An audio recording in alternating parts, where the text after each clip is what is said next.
Adrianne Lenker's Bright Future was the soundtrack of 2024 for me, filled with highs, lows, and bittersweet melancholy.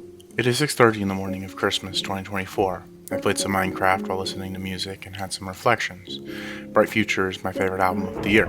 The sixth solo album from the singer-songwriter was recorded in autumn of 2022 and released March 22nd of 2024. I listened to this album in May. It destroyed me.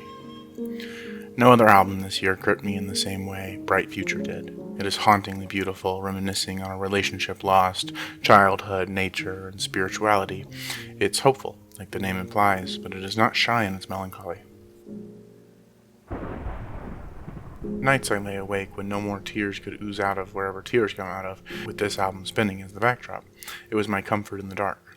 My 2024 was not all doom and gloom, like the 3 years prior had been. I actually had a pretty good year. Definitely the best of the 2020s. But, like all of us, there were some dark times.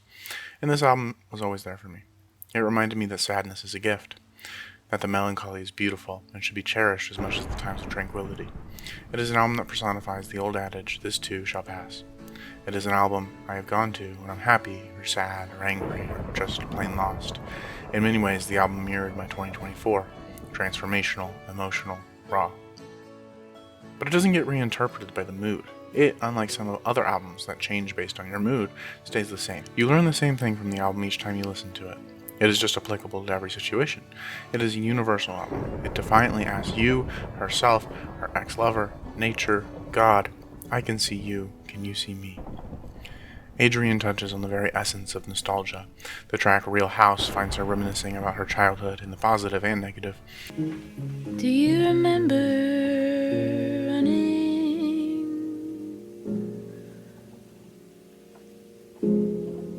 The purity of the air around,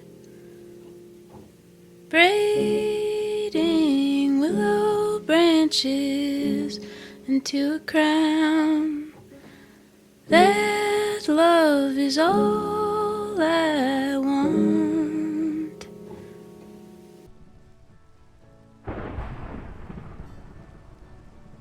Fool finds her talking of the people from her hometown who have moved on and settled down. She slightly critiques this, while also falling victim to the comparison trap we all fall victim to. Well, Bartholomew from high school is the CEO of a tech startup in San Francisco, and I can't figure out how to pay rent. There's a sense of nostalgia in that, thinking of these people from way back when. My memories, good and bad, with them. How are they doing now? I hope worse than me, or better, depending on the person. It feels like a very narcissistic trait that all of us do. The unpolished nature of Real House and others like Vampire Empire builds the intimacy between Adrianne and I. I wanted to be an inventor, collected scraps to make a portal. I wanted so much for magic to be real. A deep longing to connect with that childhood wonder. Much of my year was dedicated to rekindling this fun, doing things not out of obligation, but because I wanted to. I danced in the rain, I tried to become a streamer for a little bit, I tried my hand at animation, and I made this YouTube channel. I did things because there was an intrinsic value to them. In Free Treasure, she makes the bland, everyday aspects of a relationship into one of the best ballads I've ever heard. Something almost spiritual. I was in a relationship when I first found this album, and it was a special relationship. This girl was different.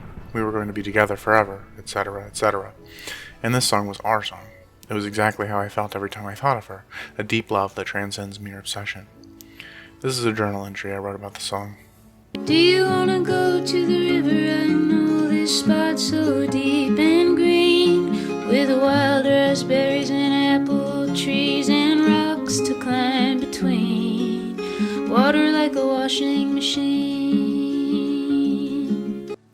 This reminds me of the romanticism found in a film like Call Me By Your Name. Such a beautiful description of nature and its healing aspects. I'm sitting on the river now and I feel so connected to this song. It is an invitation to an adventure. This is the same sort of feeling I get when I listen to Runaway by Aurora. This grandiose adventure awaits me. But where that song reminds me of a dark fantasy, melancholic adventure, Free Treasure reminds me of living in a cottage in the woods.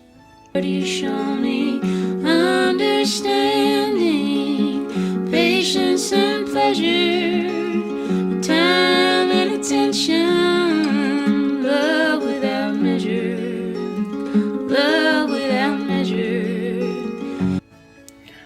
bare, essential parts of a loving relationship, but oftentimes the most overlooked, the ones we have to remember to appreciate.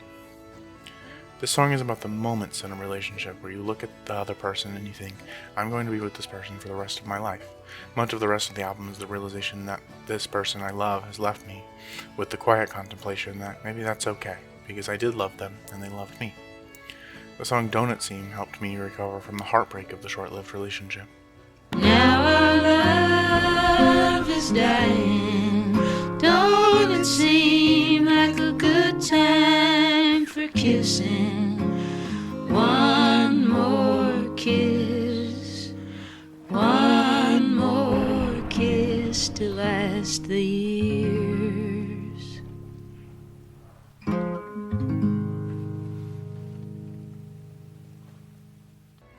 A haunting sentiment, one last kiss, establishing reverence and respect for the relationship that was, but also recognizing that you need to move on. I'm not getting really professional with this. I want this to be very intimate, even though I'm sharing it with potentially millions of people. A discourse on love. Nothing is coming for us all, and I'm glad I loved you, and I'm glad you loved me too. I've written a million poems about you, but your lasting impact on me needs to be studied. It's a beautiful thing, love, to be loved, a sad thing, a happy thing, but I did. Twice in my life I felt genuine, overwhelming, romantic love, and that's beautiful. I love because people were genuine. Both of them had this je ne sais quoi about them. That's where this rebirth of love is coming from. Saying I love you, someone saying it back. It may just be words, but these words have become a signifier. Our way of saying, hey, look, for some bizarre reason, I cherish you. With just 3 words. Maybe that is beautiful. What I have learned is to love more. You often said I was obsessed with loving people, and maybe that is true, but I don't think it's a bad thing. To love is to resist. In an age of technological dystopia, we have to fight back by loving each other. They don't want the generation that is so reliant on cheap dopamine to realize love is important. Love for people, your hobbies, your insights, yourself. Love is rebellion. Now, the most valuable wisdom I uncovered this year is that we are in a technological dystopia. Companies fight over our attention, which has become a currency bought and sold. I realized I had to wake up out of this prison I had trapped myself in, locked in a vicious cycle of doom scrolling and cheap dopamine. The video, if you're overwhelmed with content, consider watching this, was the video that woke me up to what was really happening. In my first video essay, The Garbage Man is a Good Man, I talk about this a little bit. But the first thing I learned to do was to follow my passion and to set myself up for success by developing a series of systems that would move on a sliding scale for me. For example, I wanted to read more. I was not motivated to read at all, though, so I set up a sliding scale. I picked 3 books I wanted to read, one easy, medium, and difficult book, and I said I would read for 10 pages each day, but I would pick whatever book I was most appealed to in that moment. In essence, I stopped living my life by other people's rules.